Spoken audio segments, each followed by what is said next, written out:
Hi, Ines. How are you? I'm fine, thank you. Hello, Thor. Super to see you. Absolutely. Yeah, great to see you as well. How's your week Yeah. been? Not bad at all. Yeah, I suppose because we're all going to see a little bit of lifting of restrictions, and what's going through all people's minds. Yes, no, maybe so, type of Mm, thing. But I think in the end, the world has to get up and do something. yeah. Yeah. Yeah, I mean it looks like I mean it's looking good in terms of the timeline and the 5 weeks and it sort of seems like Mm. it's working.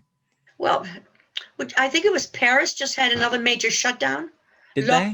lockdown. Sorry. Yeah, yeah. Did they? Oh. Yeah, like today or yesterday. Yeah, that's not good, isn't it? Yeah, because I have a friend, where is he? Because one of my colleagues, he lives somewhere in France and apparently they have a 6:30 curfew. Can you imagine? Six. Why? So you do all the naughty things before 6:30. Yeah. Get out there and do it. Get out there and do it, and you have to Yeah. head back. Imagine if they tried to put a 6:30 curfew in London. Oh It'd be God, yeah. riots. We're so cooperative, aren't we? Yes, yes. Oh yeah, that's really going to work. Yeah, no, there'd be riots in the streets, Oh God, yeah, yeah. I'd love to have some feedback with all of you who are listening in on us. Also, Yeah. thank you for the nice things you say, and but also really thank you for taking the time to say anything at all. It means a Mm, lot to us. It yeah, I really mean, does. As you can see, we're sort of starting out, and every little bit of uh, message, it means an awful lot. yeah, it's And very also, if it's the encouraging. right direction, what you want to know more about something, not enough of something, anything at all. Yeah, it's very encouraging, isn't it? Yeah, oh, yeah, wonderful, and I'm really grateful. Yeah, me too. Really, really. Um, anyway, I was going to start today a little bit about last week. We spoke about love. We spoke about universal love. We spoke about people loving animals, animals loving people, and so on. How much we love our families. I mean, the love, the word goes on and on, doesn't it? But also how, say, love, even intense love, can turn to hate, of course, um, through actions, through events, and so on. But also love for our fellow man, and why it's so important.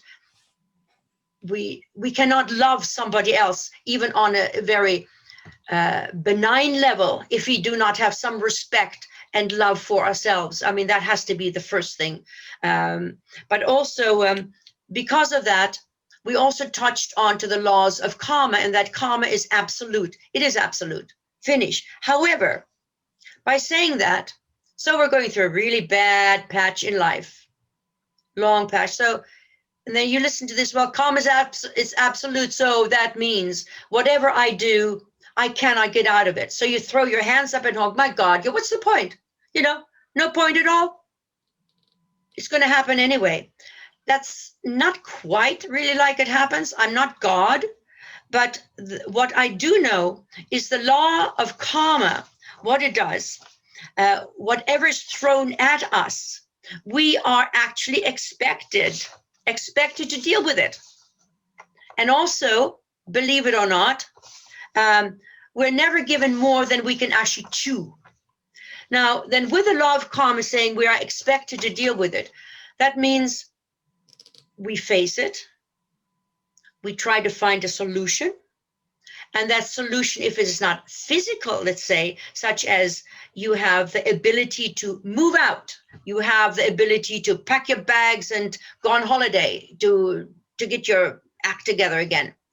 If that isn't possible, what we always have, of course, is our mind. No one can take away what we think in our mind. We can even pretend we agree with people, but no one can take away the essence of our mind. So the law of karma, say something is put in front of us. Doesn't always have to be the most hideous, tragic event. It can be something like patience. Now that to me is hideous. I have so little patience. It is so long in coming, but you have to train yourself, be patient.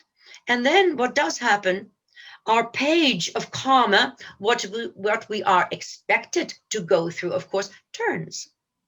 And that turning, you can even feel that turning. And I think how I could describe the turning of a page of karma is sort of almost self-congratulating yourself, not your spiritual self, but you did it.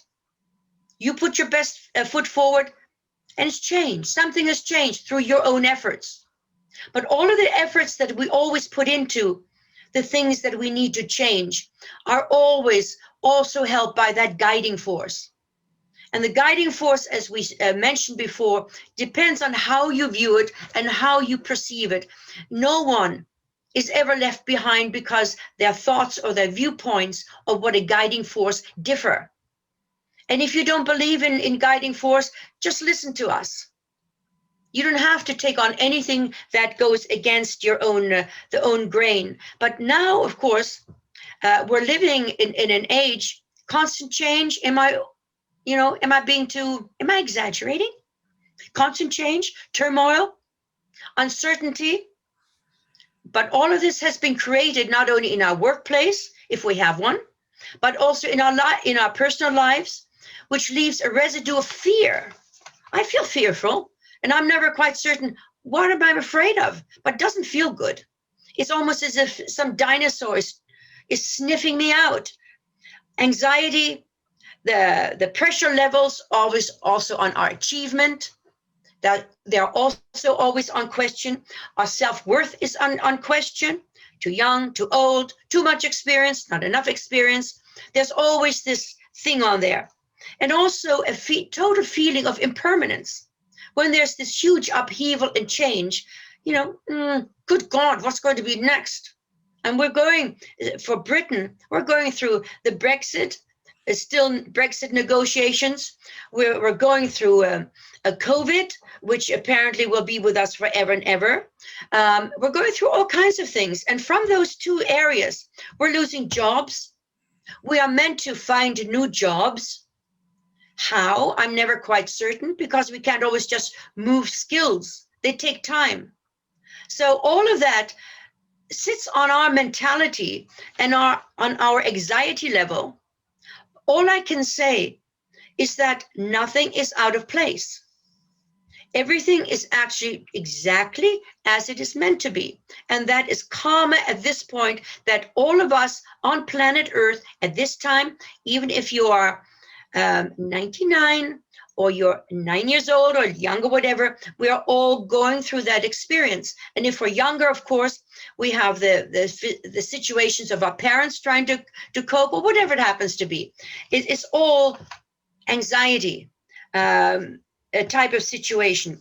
So if we think of anxiety, love, hate, all of those, fear, doubts, whatever it happens to be, they're all emotions. They're only emotions. And those emotions, because they're physical, totally physical, we are actually able to, let us say, bring to heal.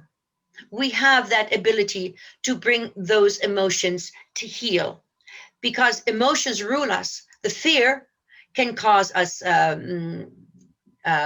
ulcers. It can cause heart attacks. It can cause many of the modern illnesses. And since the body, all of our bodies are prone to something all the time, it's in us. It may not come out, but by stress and anxiety, yoo-hoo, it's an open sesame. So they rule us. We can't help it. We're human beings. But also every individual will, in life around the planet, will react differently to life's difficulties.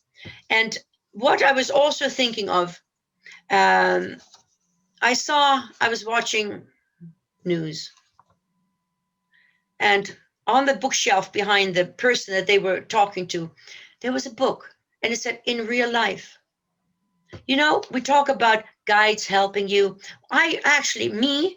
I'm a physical medium. I like contact. I like something. Yes, you're so looked after. And oh, yeah. Don't worry, we're looking after you. You're doing so well. That is what I like. And that's what I respond to. Hypothetically saying this, that, or the other leaves me marginally wanting more. But speaking of that, of course, the old adage that we create much of our own stress. Yeah, it's true. Yeah, we create stress because we're kicked out of work. we've lost a partner, this, that, and the other, creates stress. We cannot help it. But as I just said, they're physical emotions. We have a very strong physical mind, and we can help ourselves through the meditation or relaxation techniques.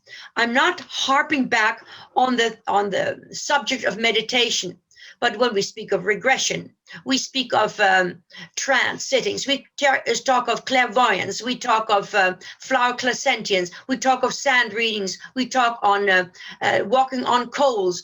All of those are still, the basis is meditation, trying to calm our mind. And within that calming of our mind, we find possibly, what should we do next? When you're stuck, God, what am I supposed to do? There's no money, there's no this. I don't know what job to do next. You ask yourself, what do I do with the kids? They're going wild. But those in that calm state, which is really hard to achieve, we can certainly find an answer. And if we think, we're the great genius that we find the answers, it is that little flashlight that comes on of, yeah, I'm going to try it. That is the guidance that we get. So the exercises that we will do in the future anyway, or future doesn't mean far, far away, but that we will do. The exercises are there not to waste your time, but to actually get you to feel, what does it feel like when you get the right answer? Not just, ooh, I'm great, but you get the answer and there's a little feel-good factor, maybe in your tummy, maybe in your chest, maybe chills down your back, maybe something touching your hair or something like that. All of that, those senses are unique to ourselves, and that's what we're always going for. Don't you find that, Thor, through all of the wonderful exercises you did, also in the group and with other individuals, when you were asked, what does it feel like? It wasn't to put an onus on anyone, but it gets you, the person who's listening, to feel your own feel. And then you think, yeah, I'll go for it. Yeah, no, I think that's absolutely true. And I mean, that's the main purpose of doing all of those different exercises, right? Is Yeah. to sort of feel when your Eating a drink. intuition or your guidance is like, Yeah. this just feels right. Precisely. Yeah. This feels 100% right, and I'm gonna go for it. Yeah, exactly. Now, I won't go into this completely right thing just at this second in time, because that can also go wrong. I don't want to put a cold glass of water over your head, but yeah. The reason I'm saying that, in an exercise, you have nothing to lose. You're not, deciding to buy something or to pay something off. So there are no threats. However, if we are put into a position of, I want, but you don't, you should not get it, but maybe you should get it. And there you are thinking really hard. My mind is clear. What should I do? What should I do? And you go for the answer that suits you the most. Guess who's won? You have. Anyway, that is my next point on this. Is okay. Now, if we find the strength of mind to release our troubling thoughts, our anxieties, doubts, I won't go on, but just perhaps the answers that all of us are desperately seeking, are desperately needing, will come forward through the calmness of our mind, for the simple reason that which guides cannot penetrate a busy mind. It's not possible. That means what I've just said, our wishful thinking, spur of the moment decisions could lead us into a direction, down a path of our life, which is not in our best interests. Because, mainly because our physical mind, I was thinking of something else, audience, but if are not able to truly release our mind away from all of those thoughts of want, don't want, anxiety, the first reaction that we get may not always be the one most beneficial to us, and we go down a road which is not beneficial for our life now or for our life in the future. What I do recommend is that you get that inspirational thought, you've calmed your mind, yes, just wait a minute. If you then just wait, Think about it again. Let it go through you. What does it feel like?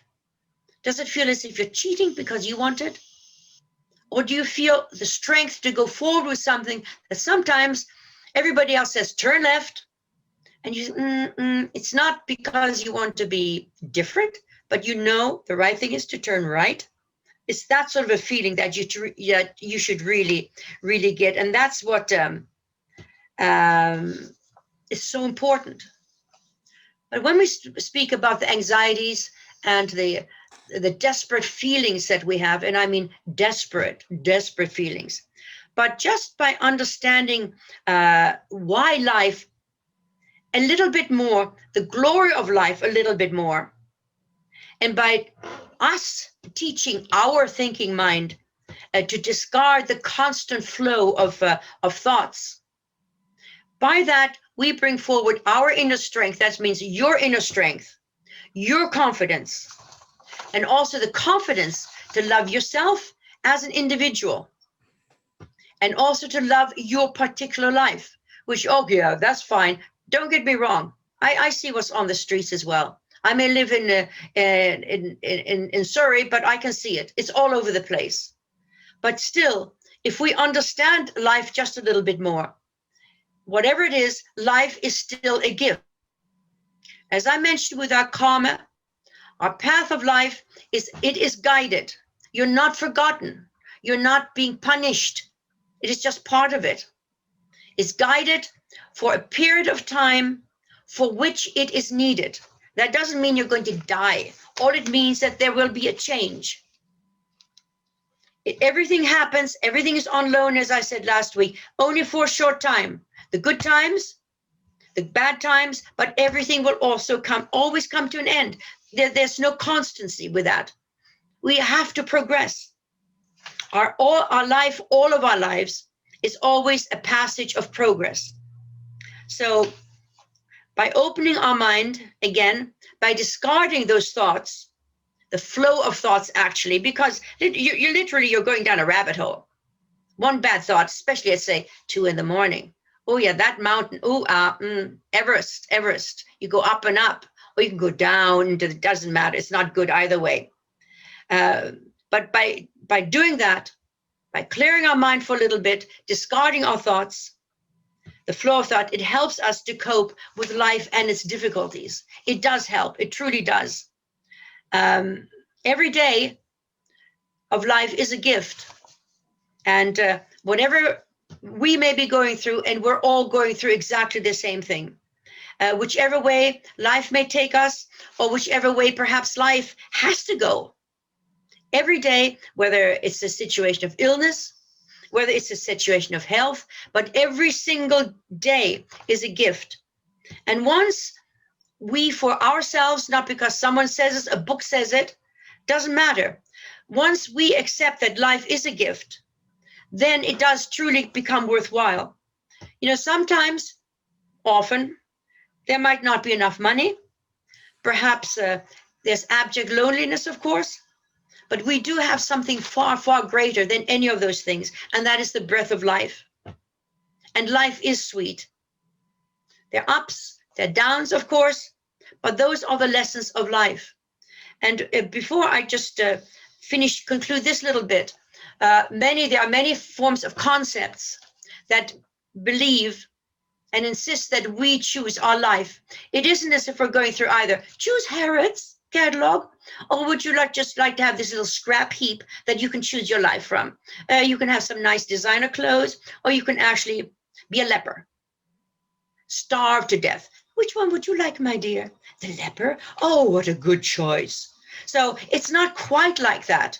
What I believe we choose are the lessons to progress our spiritual growth that we cannot usually measure. But that's how I feel our karmic pattern we also have a say in, not because it's a great option. If, for example, you just take someone wealthy, they seem to have all the trappings, good for them. Just think of it, good for them, and why not?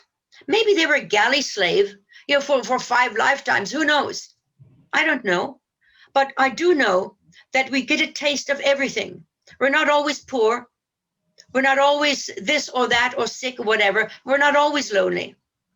Who knows? The next time you might have 20 kids or something. Or you may be in a family of 20 kids. You think, oh, a bit of peace, a bit of peace, a bit of peace. You know, not remembering the last time you thought, oh, where is everybody? But you, the listeners, you have that inner strength. I know you do. You have that inner confidence. I know you do. So don't let yourself down. Do not allow the physical things of the COVID, the physical things of Brexit, or whatever else you might have on your plate. Do not allow them to destroy your breath of life, your enjoyment. And that enjoyment could just be being able to walk. That's huge. That's really huge as well. So, soapbox gone. Very positive, Anna. It's very encouraging and sort of, it's like a pep talk. Yeah, well, we need it. But it is true. It is true. It is not something, it's not something made up. It has to change. It always does change. And sometimes you think, gee, how can it change? Out of some strange corner, something really wonderful can happen. Yeah. It can. Right. Yeah. You said earlier that we might make a choice which is not in our best interest, right? Yes. Yes. Could that not just be karma? Sometimes this is the small point of debate, because let's say we make a choice that is not in our that is not part of the karmic pattern. But I also said, not this time, I also said karma is set. So either you go left or you go right, whatever you choose to do. It says the wrong choice because mom wanted it. Eventually you have to come back to it. You still come back to square A. All it is was your ability or our ability to move in our own free will, because planet Earth, singular, has that free will. But I do know that other planets have even more free will, which must be a mess, in my opinion. If we can't get it right now, but there's so many sort of little potholes. But we don't really know, though, right, whether a choice is the right or the wrong one, because it could be that our karma is to lose our house, the car, the lot, you know, that could be. But yes, but let's assume, you will soon find out. Let's assume you lost it, but you weren't meant to lose it. You will get it back. There will be job opportunities to get it back. Right. But when if I just can include now the topic of clairvoyance, and I speak, let's say, of someone who is a very linked in, positive clairvoyant, we are only ever given a tiny bit. Spirit do not actually know a huge amount more unless they are also guided. It's not just us. They're also guided, and information is also withheld from them. Because if we knew too much, what would happen? We would prepare ourselves. And then it's not a lesson, is it? Yeah. So everything is very finely tuned. Sometimes we get a little teeny weeny bit of a glimpse. And that applies also, I'm sorry, to death. I know there'll be 1,000% people who say, oh, I can predict death. I've known predict death. Very, very rarely. If somebody told you that you were going to die in 5 years, 10 days, 12 hours and 3 minutes. Let's assume you were told that.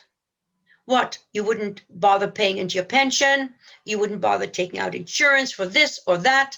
You would maybe neglect your friends because you want to see the world. You want to experience more, blah, blah, da, da, da, which would not be the case. That's why we're not given it. Every day is a challenge, and every day is also a learning process, even though it may be a boring day, but it's not the point. So spirit very, very rarely give that information. I have known it to be given, but it is very rare. Very rare. So what's the point of knowing about the law of karma? Like, how does it make any difference? How does it make any difference to our life, our well-being?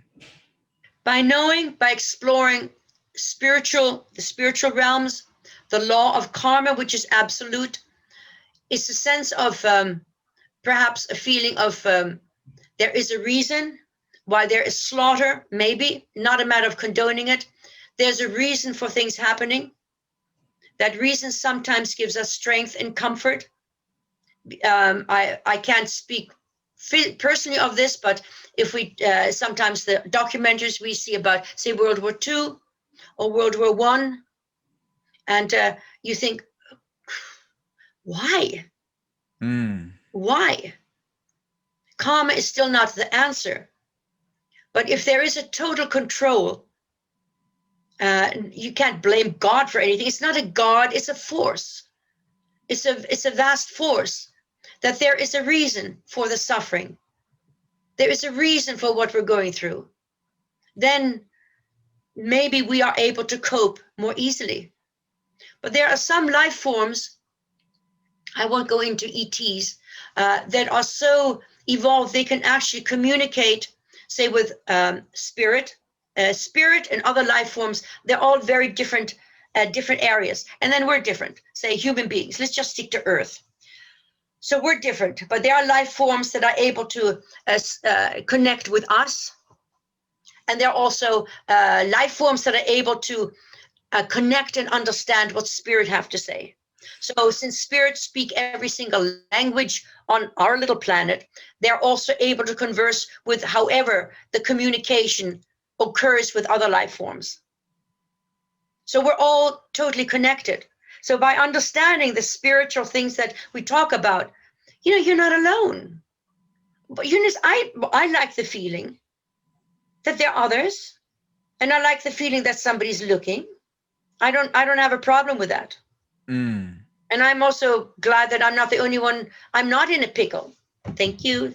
But I'm not the only one that has anxiety or stress or heartache or anything of those things. Everybody has a slice of it. Everybody goes through it. So if you were to summarize the law of karma in a paragraph, which I know it's very hard and probably very difficult, but if you were going to summarize the law of karma in a paragraph or a sentence. Well, it's absolute. It's an ongoing situation. That means the spirit, when it links with a human being at the point of conception, then the physical karmic pattern of that child begins. So if the karma of that child and the karma of the mother dictate, it is also chosen between those two as well, on a very subconscious level, that the child is stillborn, that the child, whatever else happens, it is a choice, that the karma clicks in and it will move back into spirit. It is completed. It is an ongoing situation. It is never about retribution or sin. It is only about ever learning. It's basically our path of life is already laid ahead of us with some free will. Yes, the free will in this case, but only the free will if you're on Earth. Yeah. It changes from planet to planet. Yeah. It's ongoing. It's relentless. We cannot change karma. Yeah. And then there are, if we're talking about that, we cannot change it. That's it. However, there are some mediums who are able to read, excuse me, the aura, all of the colors, and they're able to actually see, but beyond what is in the auric field at that moment in time, let's say a sore toe, whatever it is. They're able to see and detect other illnesses that are yet to come. You're not dealing with karma. That individual has been given the ability to see that, to warn the person, so that now they have the chance of altering perhaps their lifestyle, seeing a doctor, or doing something about it. Then it is up to us. You take it. You've been given that knowledge by someone. So now it is up to us to do something about it.